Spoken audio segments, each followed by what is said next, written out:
Okay, so I wanted to take a few moments and just talk about lowering our vibration. I was tagged in a post this morning and I made the mistake of reading it. So, of course, I had to respond. A couple of people were arguing back and forth, men. Well, let's get real. There were females in there as well.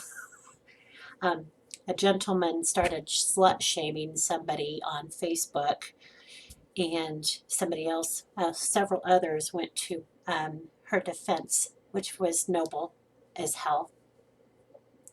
Um, but what ended up happening is everybody else started to jump in, and even I did. I tried to keep it clean because what I saw was somebody who is a hurt human acting from pain, hurting other people. Hurt people hurt people. And when you see those kinds of things, especially on Facebook, that draws everybody's energy down. It makes everybody angry. Everybody wants to attack them and get them and punch them in the head and all kinds of things. So now we have people with lower vibrations, angry, going out into the world. Is that making any sense to anybody at this point? So when I'm talking, I don't want to see animal cruelty on Facebook. I don't want to see it anywhere. Because that lowers our vibration because it's showing us all the darkness in the world. And the more we see it, the more it gets created. And that may sound like bullshit to you, but it's the absolute truth. And that's why if you post a lot of that dark stuff, I will not follow you at all. Um, because I don't want to see that in my news feed. I prefer the uplifting stuff to keep my vibration high. I want to go out into the world and feel happier about humanity. And I know that we all have darkness, but I also know we have light. We have beautiful, beautiful, beautiful light.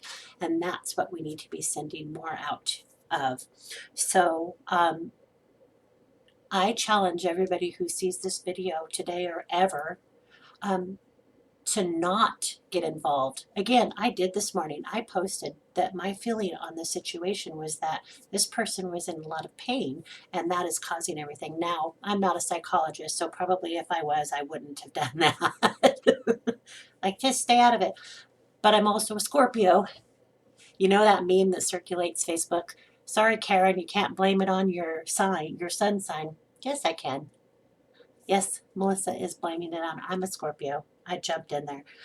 I didn't jump into the mix in an angry, yes, we should all beat him up and torture him, but I jumped in more as a, this is a here, as I said earlier, this is a hurt human being. So any amount of violence that you want to throw at him isn't going to help anybody. It's not helping him or anyone else. He's already got enough of that self hate, or he wouldn't have done that to somebody else. So be kind to everybody, even the ones who are doing mean things, because they've got their own issues. Have you ever had somebody tell you to calm down when you're freaking the frick out? Did it work? So, matching violence with violence is just a silly, I mean, seriously, when has that ever worked? Unless somebody has died and then they go to heaven, and then you have the karma. So, whatever you're doing now, you're creating that for your next life. And what you put out, even if it's in response to what somebody else is doing. And trust me, I know this because I've gotten myself in those messes as well. It is something I'm constantly learning. So, I'm not sitting on a pedestal looking down saying, you guys are, I'm saying we. Oh, Lord, we, me, we all do. We all need to observe our truths and what we're putting out. Um, and my recommendation, if I could be so blunt to make my own, is to step away from those posts that are dark, that are mean, that are bashing somebody else, because that's bullying. That was absolutely cyberbullying, internet bullying, human bully, whatever you want to call it. That was bullying. Um, and we need to stop the slut shaming already as well. You guys, it's going to be 2020 in a few days. So, well, in a couple weeks. Still, it's, you know what? We're human. Be kind to everybody. Happy Wednesday.